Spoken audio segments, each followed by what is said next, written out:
Hello, good morning, नमस्कार। आप सभी का स्वागत है स्पिरिचुअलिटी मैटर्स अध्यात्म की ओर मेरे इस चैनल पर। आई होप सब अच्छा कर रहे होंगे, सब अपनी मार्ग में निष्ठापूर्वक लगे होंगे, कहीं ना कहीं इस गीता सत्र का आनंद ले रहे होंगे और बहुत कुछ अनुभव में भी समझ में यानी अनुभव में आ रहा होगा कि इस ज्ञान की कितनी आवश्यकता है। तो आज हम 10वां अध्याय शुरू कर रहे हैं। इसमें टोटल 8 सूत्र हैं। धीरे धीरे हम इसे कंप्लीट करेंगे और जानेंगे कि आगे क्या अष्टावक्र कह रहे हैं। तो 10वां अध्याय का जो मेन कह सकते हैं कि एक छोटा सा सिनॉप्सिस मैं देना चाहूँगी कि इसमें क्या है। तो इसमें क्या है कि अष्टावक्र द्वारा संसार से तृष्णा त्याग का उपदेश उन्होंने 10वें अध्याय में दिया है। किसको दिया है? राजा जनक को दिया है। और राजा जनक के थ्रू हम भी जान रहे हैं कि मुक्ति का मार्ग क्या है, मुक्ति कैसे मिलेगी, क्या करने से और क्या नहीं करना है, ये भी हम जान रहे हैं। तो शुरू करते हैं आज का अध्याय, 10वां अध्याय। विहाय वैरिणम कामम अर्थम च अनर्थ संकुलम धर्मम अपि एत्यो हेतुम सर्वत्र अनादरम कुरु। इसका अर्थ जानते हैं। अष्टावक्र जी कहते हैं कि परम शत्रु रूप काम को, अर्थ को, जो कि अनर्थों का समूह है, और इन दोनों के कारण रूप धर्म को त्याग कर तू सबकी उपेक्षा कर। ठीक है, अब इसकी व्याख्या जानते हैं। 9वें प्रकरण में महर्षि अष्टावक्र ने कहा है कि यह संसार संघर्षात्मक है जिसमें शांति कहीं भी नहीं है, इसलिए इसकी उपेक्षा करने से ही शांति मिल सकती है। और संसार का त्याग करने के लिए हमें वासना का त्याग करना पड़ेगा, क्योंकि वासना का त्याग ही उसके प्रति उपेक्षा है। इस प्रकरण में महर्षि कहते हैं कि मोक्ष प्राप्ति में काम शत्रुवत है। काम यानी काम की जो इच्छा है, यानी वासना। ठीक है, जहाँ काम अर्थात आकांक्षा है, इच्छा है, वही संसार है। और अर्थ या धन संपत्ति तो अनर्थ का मूल कारण है ही। संसार में होने वाले संपूर्ण अनर्थों का मूल कारण कामना तथा अर्थ ही है। अर्थ यानी यहाँ से पैसा से है, मतलब मनी। ठीक है, इन दोनों का अनादर यानी उपेक्षा करने से ही मोक्ष का मार्ग प्रशस्त होगा। इस सूत्र में भी अष्टावक्र इन्हें छोड़ने की बात न करके इनका अनादर यानी उपेक्षा करने को कह रहे हैं, यानी करने की बात कह रहे हैं। इसलिए वह समझाते हैं कि ये काम और अर्थ ना ही प्रशंसा करने योग्य है और ना ही निंदा करने योग्य, बल्कि इनकी उपेक्षा यानी अनादर करना चाहिए, क्योंकि ये इसी योग्य हैं। आत्मज्ञानी को इनकी उपेक्षा करनी चाहिए, क्योंकि निंदा और प्रशंसा दोनों में आकांक्षा ही होती है, जो कि परम शत्रु रूप है। सबसे बड़ी बात यह है कि अष्टावक्र ने यहाँ इन दोनों का मूल कारण धर्म को बतलाया है, इसलिए वे धर्म की भी उपेक्षा करने की बात करते हैं। धर्मशास्त्रों में पुरुषार्थों तथा परम पुरुषार्थ की विस्तृत व्याख्या की गई है। शास्त्रों में धर्म, अर्थ, काम, मोक्ष, इन चारों का विशेष महत्व दिया गया है। उसमें धर्म, अर्थ और काम को पुरुषार्थ कहा गया है, जबकि मोक्ष को परम पुरुषार्थ कहा गया है। मोक्ष रूपी पुरुषार्थ को साध लेने के पश्चात कुछ भी करना शेष नहीं रह जाता है। इसलिए सांसारिक गृहस्थ को प्रथम 3 यानी धर्म, अर्थ यानी धन की बात कर रहे हैं, काम का भोग करते हुए मोक्ष प्राप्ति की तरफ बढ़ना चाहिए, क्योंकि वही मनुष्य की अंतिम अवस्था होती है। परंतु मोक्ष प्राप्ति के उद्देश्य को भुलाकर शेष तीनों का सेवन करने में लगे रहना ही भोगवादी है, तथा मोक्ष का ध्यान करते हुए इनका उपभोग करना धर्म सम्मत बतलाया गया है। महर्षि अष्टावक्र आत्मज्ञानी राजा जनक को मोक्ष प्राप्ति के लिए काम तथा अर्थ की उपेक्षा करने को कहते हैं, और साथ ही क्या कहते हैं कि कहते हैं कि क्योंकि ऐसा है कि धर्म भी धर्म नहीं है, यह भी बंधन का ही कारण है। यह भी एक साधन मात्र था। जिस प्रकार लक्ष्य तक पहुंच जाने पर साधनों का त्याग कर दिया जाता है, अन्यथा वह बंधन बन जाता है, उसी प्रकार मोक्ष प्राप्त हो जाने पर इस साधन रूप धर्म का भी त्याग कर देना चाहिए, तभी मिलती है परम स्वतंत्रता, परम मुक्ति। इसीलिए महर्षि अष्टावक्र ने काम और अर्थ के साथ ही धर्म का भी अनादर करने की बात कही है। ठीक है, दूसरा सूत्र देखते हैं। स्वप्न इंद्रजालवत पश्य दिनानि त्रीणि, त्रीणि यानी 3, पंच यानी 5, व मित्र क्षेत्र नागार दारा यादि संपदा। इसका अर्थ जानते हैं। सखा, क्षेत्र, धनागार, स्त्री, भाई आदि संपदा को तू स्वप्न तथा इंद्रजाल की भांति समझ, क्योंकि ये 3 अथवा 5 3 तक ही टिकते हैं, अर्थात क्षणिक हैं। कह रहे 5 दिन तक ही टिकते हैं ये जो, क्योंकि ये 3 अथवा 5 दिन तक ही टिकते हैं, अर्थात क्षणिक हैं ना, ये बता रहे हैं। व्याख्या जानते हैं। ऊपर जिन पुरुषार्थों की विषय में बतलाया गया है उन सबका संबंध इन सभी से है, जिनके बारे में महर्षि अष्टावक्र इस सूत्र में बतला रहे हैं।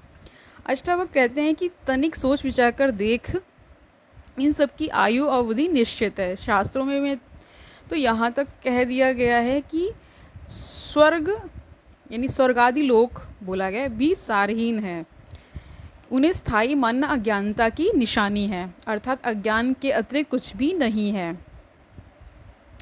ठीक है, यही बता रहे हैं कि ये स्वर्ग भी जो है ना वो भी अर्थहीन बता दिया है, सारहीन बता दिया है। उन्हें स्थायी मानना अज्ञानता की निशानी, अर्थात अज्ञान के अतिरिक्त कुछ भी नहीं है। अष्टावक्र कहते हैं कि ये सब कुछ क्या है, बिल्कुल वैसे ही जैसे कोई जादूगर अपनी मोहित करने वाली बातों में उलझाकर तुम्हें वह सब दिखला देता है जिसका होना संभव ही नहीं है, और तुम उस पल भर में खत्म हो जाने वाले झूठ को वास्तविक और स्थायी मान लेते हो। इसी कारण अष्टावक्र कहते हैं जैसे स्वप्न में सब कुछ दिखाई देता है, लेकिन उस स्वप्न के टूटने पर सब कुछ विलुप्त हो जाता है। इंद्रजाल में भी कई वस्तुएं भ्रांतिवश दिखाई देती हैं, उसी प्रकार मोक्ष की कामना करने वाले को इस संसार को स्वप्न और इंद्रजाल के समान झूठा यानी मिथ्या मानना चाहिए, क्योंकि ये मित्र, खेत, धन, स्त्री, भाई इत्यादि संपूर्ण संपदाएं थोड़े ही समय के लिए सत्य हैं, ये सदैव रहने वाले नहीं होते हैं। ये हर जन्मों में तुम्हारे साथ नहीं रहते हैं। जब तुम्हारी मृत्यु हो जाएगी तो स्वप्न की भांति सारा दृश्य परिवर्तित हो जाएगा। अगले जन्म में फिर सब नए सगे संबंधी होंगे, नए रिश्ते नाते होंगे। इस प्रकार हर जन्म में नए रिश्ते बनते हैं और मिटते हैं। इनमें तुम्हारा साथ देने वाला कोई भी नहीं है और ना ही तुम किसी का साथ दे सकोगे। इसलिए ज्ञानी को मोक्ष प्राप्ति हेतु इन सब के प्रति मोह का त्याग करके इनकी उपेक्षा करनी चाहिए।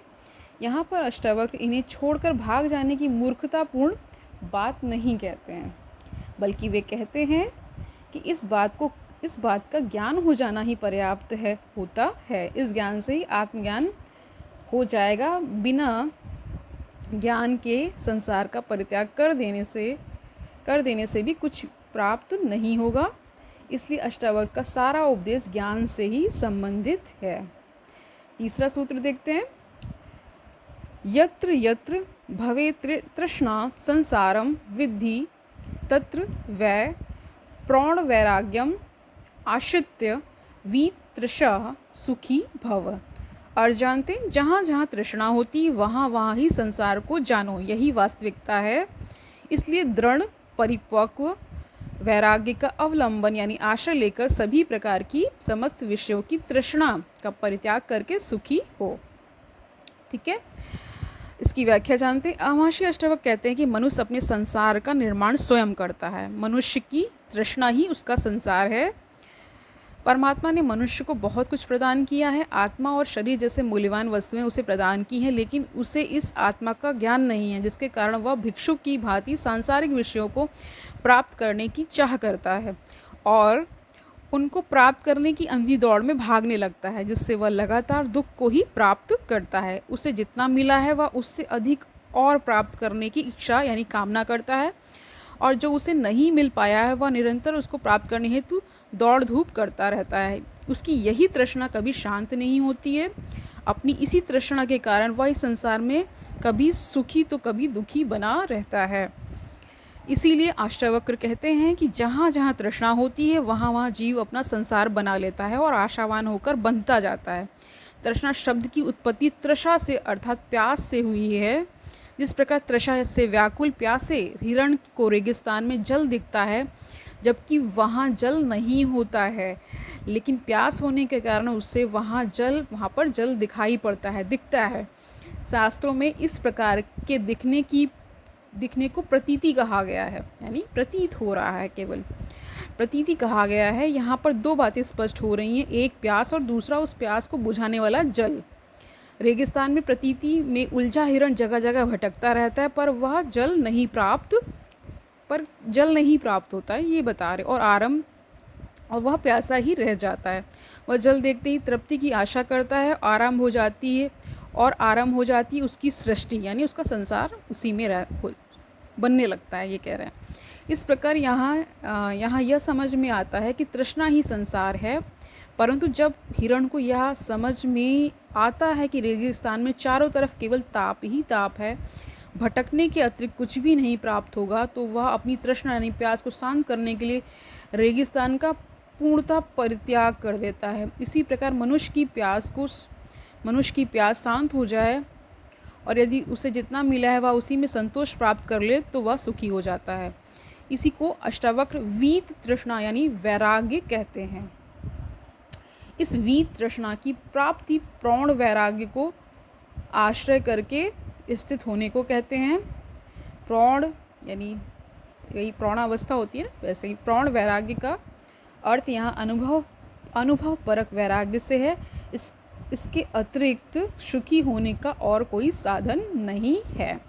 तो आज के लिए इतना ही। आई होप आपको ये सेशन समझ में आया होगा, आपने बहुत कुछ सीखा होगा, बहुत कुछ जाना होगा।